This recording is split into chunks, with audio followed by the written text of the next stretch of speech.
June, Sunday. Today I wake up at 11:04 a.m. after I finished my project from last night. So I went out of my bed, dressed up, I went to the kitchen to get a bit of warm hot chocolate. Then went outside and decided to go and exercise. By that I mean I just walked. Greg, you really are a lazy piece of shit, aren't you? And drink some warm chocolate milk. At first it was quiet, until I heard noises behind of me. I thought I was hearing things, so I ignored it. After 2 minutes of walking, I heard it again. This time, out of the trees. This time I was nervous that someone was gonna knock me out. So I looked back and saw the tree moving. It was saying something. So I ran away, then I stopped because I didn't hear it anymore. So I walked calmly again, but then I heard it again, but this time it was saying this. Psst, hey Greg, come here. It was Shrag. He came to me dressed up in all black, which made me scream since I thought he was plotting to murder me. But he quickly made me shut up by slapping me a few times in the face. Shrag told me that he was planning something. He was thinking for a while. After he told me the plan, I decided to write it down since I thought it was important. He told me that I should go back home and do whatever I do. He said I should not say this to anyone. When I asked him what the consequences were, he held me at gunpoint. I really just have to wonder, how does Greg get himself into these situations? If you rat me out, you're dead. Obviously, I listened to Sirag since I don't want 2 rounds into the back of my skull. So then I went back home, but before I walked away, Sirag gave me a note in which he wrote the plan. So now I can memorize it. Monday. So today I went to the basement to get all the tools, which is step 1 of Sirag's plan. So I got all of the tools which are needed, packed my bags, and scrapped step 1 off the plan. Now for step 2, which is meeting Chirag in lunch at school. I do need to bring the bag. I just got to the class and sat in my seat. After that, I noticed that Chirag is in the front of the classroom. Usually he'd be in the middle of the classroom, but now he's at the front looking to this direction. I was 2 minutes early before school started, so I went up to him, asked him why he was there, and then he explained. Apparently, recently on Friday, Chirag and a few other kids had a fight after school. And Chirag literally clapped 2 of the kids. So you see, the sentence could mean literally 2 things. Either 1, Chirag absolutely demolished them, or 2, yeah. He got in trouble because one of them told to the teacher that they got beaten by Chirag. The teacher told to Chirag that he'd be set to the front of the classroom. Apparently, the teacher thought that would be a bit humiliating, but Chirag was chill with the idea. Chirag then told me if I got the bag of tools, and I said yes. Chirag then told me that my dreams of being rich and famous may be true. I was happy, like, very happy. But a second after, I was wondering how he knew that was my dream. After we finished our lesson, it was time for lunch, so I went to Chirag's seat and told him that I got the tools. Chirag told me that Rowley Jefferson's basement is in his house holds a dark secret. To be honest, I wouldn't be surprised if that fatso had the pig held hostage in there. The secret is probably not covered by Rowley though. Maybe his father is keeping it secret. I heard some rumors from Manny that Rowley's father ate my dad's sausage, I guess you can say. It's probably lies from Manny to cause trouble though, so... Anyway, Chirag told me that I need to buy the blackest clothes for this plan. Seriously, I need to go to the shop to buy clothes. The store doesn't even have anything fun in it, but since I remember when Chirag held me at gunpoint, I had to do it. Are you sure this is the right thing? I guess so. Tuesday. Something really weird happened last night. I heard a squeal from Rowley's house. It literally sounded like her pig that went missing a couple of months ago. That thing I said about the pig being in the basement could have actually been held hostage in there. I couldn't even sleep the rest of the night. It was loud. I wouldn't be surprised if Chirag knows how the pig got there. I think Mom and Dad didn't hear it though, so... Yikes. I'm confused as hell right now, so I think I should get some rest. Wednesday. I walked to school to, get education, and so halfway through the walk, I saw Shirag looking a little tired. I didn't see any injuries or anything, he just looked tired. I came up to him to ask what happened, but he just walked away. I thought he just had a bad day, but then I realized something. Shirag was the one who screamed that night. He could have been beat up last night. I was struggling to process all of this stuff. Shirag's the one screaming at night?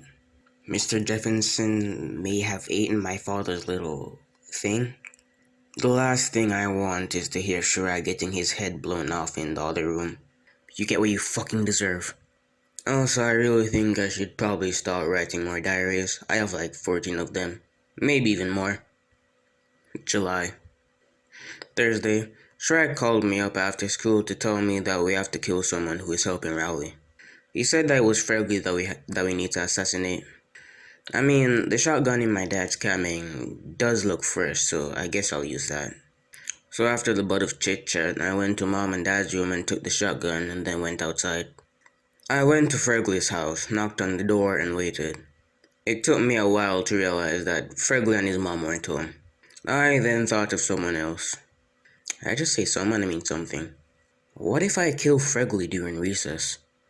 Sure, I may probably get detention, but at least I did something.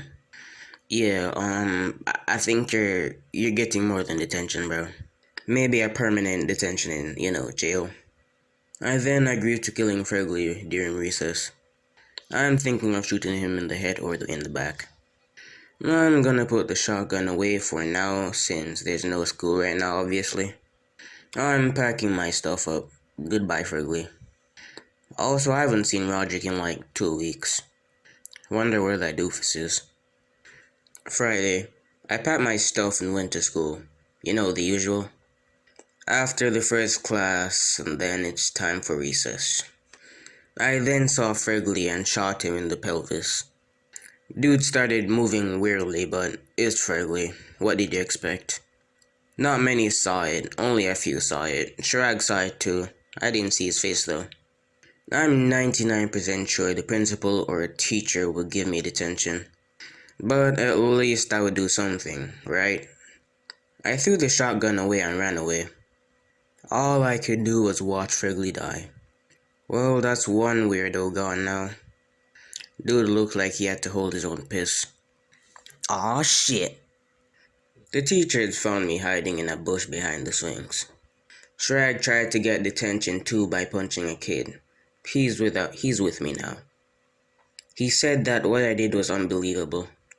When the bell rang, it was time for lunch. Shrag then told me more things I need to do. He said that every Saturday, Rowley's parents go out to eat.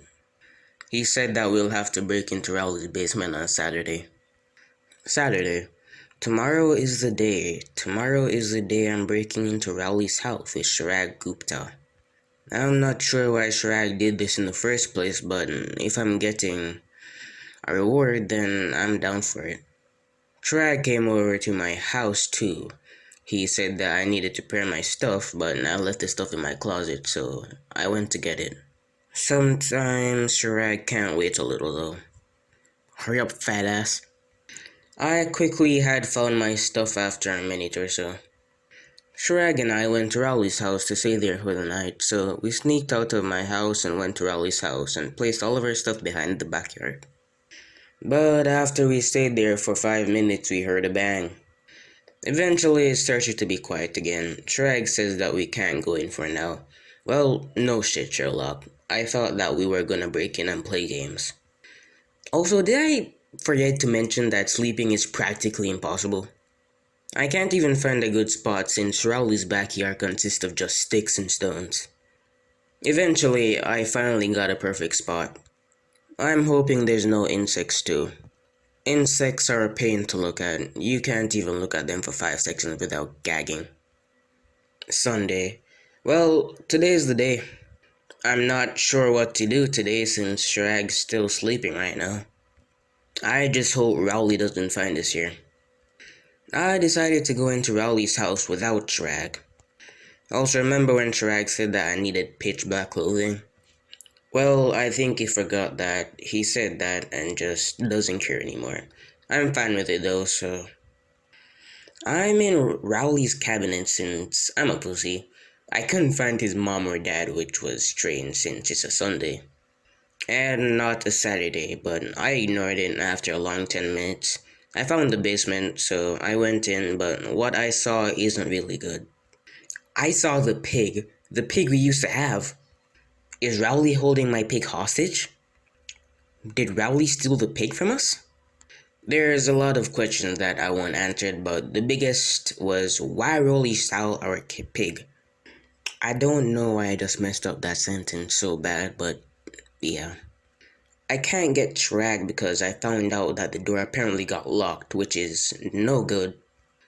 The last thing I want when I die is protecting a pig that supports that buck-toothed fetus mom made called Manny.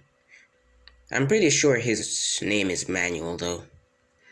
But not only that, I heard footsteps near the door. I am so doomed. And also, to make things worse, it was Rowley. I went to the other side of basement to find something, so I found guns. Rowley had a water gun though. The pig was watching while we were shooting, but we missed every shot. Eventually, all hell broke loose when I saw Fergie. I'm not sure how he was still alive. Most importantly, how did he heal that fast? Also, apparently Fergie got back up because I saw another boy that I didn't recognize. Either way, it was a big fight. Me and Rowley stayed in the same spot. Eventually, I hit Rowley. Fergie wasn't really doing anything, but it was okay in my opinion. I also saw a mysterious shadow. I think I was hallucinating though. After a couple of minutes, I couldn't fight back anymore, so I tried to run away, but then I slipped because of a wet spot. I then ran and brought the pig with me for some odd reason. He was unchained, even though he had chains on him 10 minutes ago. I was still wondering if Chirag was awake, but I didn't really care since I was running for my life at that point. The pig didn't get hurt though. Chirag didn't really do much today, but I guess he didn't have to get injured. After a while, I got out the basement and then locked the doors. The first thing I wanted to do was go to Chirag Gupta and tell him what happened while he was sleeping. Eventually, I found Chirag and his piss-poor excuse of a bed outside. He was surprised that I found my family's pig because I saw his mouth go wide open. After I explained what happened fully, Chirag and I picked all of our stuff and went home. After a walk, Chirag went home. I just went home and Mom and Dad were confused because I was holding our little pig. Anyways, today was a good day. The pig is getting fed daily, Manny is happy and plays with him weekly, and most of all, I've had a good time. Monday, Dad bought us McDonald's and the pig ate it all in the bathroom. Needless to say, things are still the same. The McDonald's bag didn't even last a chance when the pig got its hands on it. If you don't know what a McDonald's meal is, it usually looks something like this. Also, Rowley and Fergie have recovered and Rowley answered why he had stolen our pig. It was cause he always wanted a pet pig for now. I forgive him. And to Chirag Gupta, the one who started this wacky adventure, I have something to say. Thanks.